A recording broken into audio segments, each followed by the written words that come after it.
இன்னைக்கு மியூச்சுவல் ஃபண்ட்ஸில் கிட்டத்தட்ட 2000க்கும் மேற்பட்ட ஸ்கீம்ஸ் இருக்குது. 36 சப் கேட்டகரிஸ் இருக்குது. 54 மியூச்சுவல் ஃபண்ட் கம்பெனி வேறு இருக்குது. இதில் உங்களுக்கு சரியான ஸ்கீம் எதுன்னு எப்படி உங்களுக்கு தெரியும்? ஒரு சின்ன உதாரணம் சொல்கிறேன். ஒருத்தருக்கு செஸ்ட் பெயின் வர மாதிரி இருக்குதுன்னு வச்சுப்போம். மெடிக்கல் ஷாப் போய் அவரே டேப்லெட் வாங்கி சாப்பிட்டா சரியா? சரியில்லை தானே? ஆல்டர்னேட்டிவாக டாக்டர்கிட்ட போய் தன்னோட ப்ராப்ளம் என்னன்னு சொல்லி டாக்டர் சொல்கிற டெஸ்ட் எல்லாம் எடுத்து அதுக்கப்புறம் டாக்டர் அட்வைஸ் பண்ணுற டேப்லெட்ஸை சாப்பிட்டா தான் கரெக்டாக இருக்கும் இல்லையா? ஏன்னா தப்பான டேப்லெட்டை அவரே டைரெக்டாக ஃபார்மசியில் வாங்கி சாப்பிட்டா சமயத்தில் உயிருக்கே ஆபத்தாக கூட முடியும். அதே போல் தான் மியூச்சுவல் ஃபண்ட்ஸும் தப்பான ஸ்கீமை நீங்கள் தேர்ந்தெடுத்தால் உங்கள் கேபிட்டலுக்கே ஆபத்தாக முடிய வாய்ப்பு இருக்குது. அதனால் முதல்ல கேட்டகரிஸ் என்னன்னு இன்றைக்கி நம்ம புரிஞ்சுப்போம்.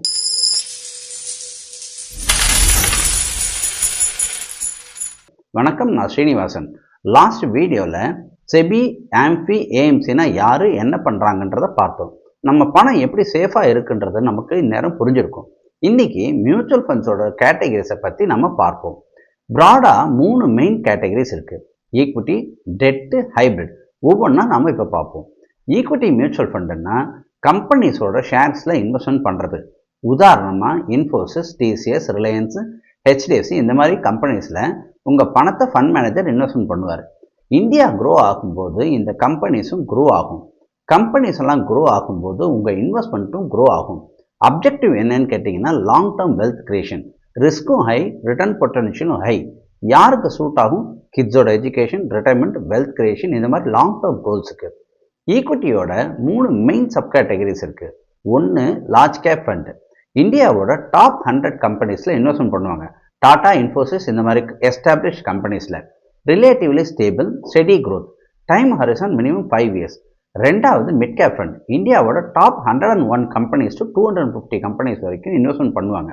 க்ரோயிங் கம்பெனிஸ் லார்ஜ் கேப்பை விட கொஞ்சம் மோர் ரிஸ்க்கு, ரிட்டர்ன் பொட்டன்ஷியலும் கூடுதலாக இருக்கும். Time horizon minimum 7 years. Third small cap fund. இந்தியாவோட டாப் 250 கம்பெனிஸ்க்கு அப்புறம் இருக்கிற ஸ்மால் கேப் கம்பெனிஸில் இன்வெஸ்ட்மெண்ட் பண்ணுவாங்க.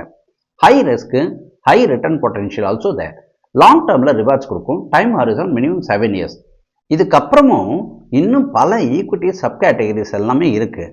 அதை நம்ம தனியாக இன்னொரு வீடியோவில் பார்ப்போம்.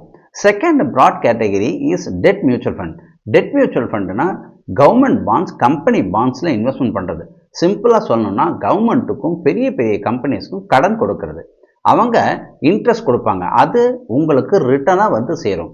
Objective capital protection plus stable return. Low risk, stable return. Object எஃப்டியை விட கொஞ்சம் பெட்டர் ரிட்டர்ன் பாசிபிள். யாருக்கு சூட்டபிள்னு பார்த்தோன்னா ஷார்ட் டேர்ம் கோல்ஸுக்கு சேஃபாக இன்வெஸ்ட்மெண்ட் பண்ணணும் அப்படின்றவங்களுக்கு இந்த பர்டிகுலர் ஃபண்ட்ஸு சூட்டபிளாக இருக்கும். டெட்டோட 2 இம்பார்ட்டன்ட் சப் கேட்டகரிஸையும் பார்ப்போம். ஒன்று லிக்விட் ஃபண்டு. இது உங்களோட எமர்ஜென்சி தேவைக்கு பெஸ்ட் ஆப்ஷன். கிட்டத்தட்ட எனி டைம் நீங்கள் ரிடம்ஷன் பண்ணலாம். சேவிங்ஸ் அக்கௌண்ட்டோட கொஞ்சம் பெட்டர் ரிட்டர்ன். ரெண்டாவது short term duration fund. 1 to 3 years time horizon இன்வெஸ்டர்ஸ்க்கு ரொம்ப சூட்டபிளாக இருக்கும். ஷார்ட் டேர்ம் கோல்ஸுக்கு சூட்டபிளாக இருக்கும். Third category hybrid mutual fund. Hybrid mutual ஃபண்ட்னா ஈக்விட்டி ப்ளஸ் டெட் ரெண்டுமே காம்பினேஷனில் இருக்கும். க்ரோத்தும் வேணும், சேஃப்டியும் வேணும்னு நினைக்கிறவங்களுக்கு இந்த ஸ்கீம்ஸ் ரொம்ப பெஸ்ட்டாக இருக்கும். Objective balanced growth plus moderate risk. யாருக்கு சூட் ஆகும்னா ஃபஸ்ட் டைம் இன்வெஸ்டர்ஸ்க்கு ரொம்ப அழகாக சூட் ஆகும்.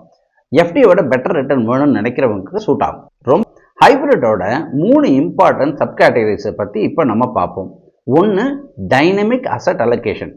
மார்க்கெட்டு சுச்சுவேஷனை வச்சு ஈக்விட்டி அண்ட் டெட் லெவல்ஸை ஆட்டோமேட்டிக்லி அட்ஜஸ்ட் ஆகும். இந்த ஃபண்டில் மார்க்கெட் ஏறும்போது ஈக்விட்டி கூடும், மார்க்கெட் கீழே வரும்போது டெட்டு கூடும். ஃபர்ஸ்ட் டைம் இன்வெஸ்டர்ஸ்க்கு சூட்டபிள். 2 aggressive hybrid fund. 75% வரைக்கும் ஈக்விட்டி, மீதி டெட்டு. குரோத்துக்கு கொஞ்சம் அதிகமாக வெயிட்டேஜ் இந்த ஃபண்ட்ஸில் இருக்கும். மூணாவது கன்சர்வேட்டிவ் ஹைப்ரிட் ஃபண்ட். 75% வரைக்கும் டெட்டு, மீதி ஈக்விட்டி. சேஃப்டிக்கு அதிக வெயிட்டேஜ் இந்த மாதிரி ஃபண்ட்ஸில் இருக்கும். ரிஸ்க்கு குறைவாக எடுக்கணும்னு நினைக்கிறவங்களுக்கு இது ரொம்ப சூட்டபிள் ஆகும். இப்போது ஈக்விட்டி, டெட்டு, ஹைப்ரிட் 3 நமக்கு புரிஞ்சுது. ஆனால் 36 கேட்டகரிஸ் இருக்குது. உங்களுக்கு எது ரைட்டான ஸ்கீம்னு எப்படி தெரிஞ்சுக்கிறது? யார் சொல்லுவாங்க? உதாரணத்துக்கு ரீசெண்டாக எங்ககிட்ட வந்த சில கிளைண்ட்ஸு சோஷியல் மீடியாவை பார்த்து தான் இன்வெஸ்ட்மெண்ட் பண்ணியிருந்தாங்க. 10 லட்ச ரூபா இருந்தால் இந்த ஸ்கீமில் போடுங்க, 5 லட்ச ரூபா இருந்தால் அந்த ஸ்கீமில் போடுங்கன்றதும் இந்த மாதிரி வீடியோஸ் எல்லாம் பார்த்து அவங்க இன்வெஸ்ட்மெண்ட் பண்ணி இருந்தாங்க.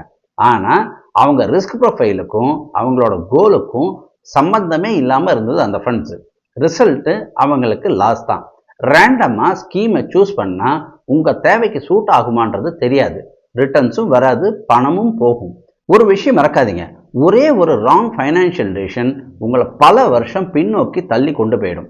அதனால் ப்ராப்பர் கைடன்ஸ் இல்லாமல் மியூச்சுவல் ஃபண்ட்ஸில் இன்வெஸ்ட்மெண்ட் பண்ணுறது you are taking a very big risk. உங்கள் கோல்ஸ் தெரியணும், உங்கள் ரிஸ்க் டாலரன்ஸ் தெரியணும், உங்களுக்கு ரைட் ஸ்கீம் எதுன்றது தெரிஞ்சுக்கணும். அப்போ தான் மியூச்சுவல் ஃபண்ட்ஸ் உங்களுக்கு ரியல் பெனிஃபிட்டை கண்டிப்பாக கொடுக்கும். இன்றைக்கே உங்களுக்கு ஒரு கேள்வியை கேளுங்க, என்னோட கோல் என்ன? ஷார்ட் டேர்ம் கோலா, லாங் டேர்ம் கோலா? டாக்டர்கிட்ட போகிறதுக்கு முன்னாடி நீங்கள் என்ன பண்ணுறீங்க, உங்களுக்கு என்ன பிரச்சனை இருக்குன்றத தெளிவாக புரிஞ்சுப்பீங்க இல்லையா? அதே மாதிரி உங்களோட கோல்ஸ் என்னன்றத தெளிவாக தெரிஞ்சுட்டீங்கன்னா தான் மியூச்சுவல் ஃபண்ட்ஸ் உங்களுக்கு ஹெல்ப் பண்ணுறதுக்கு உதவும்.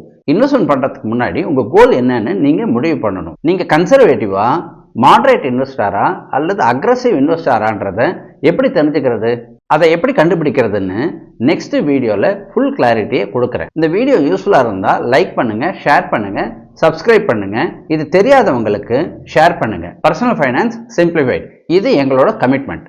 வணக்கம்.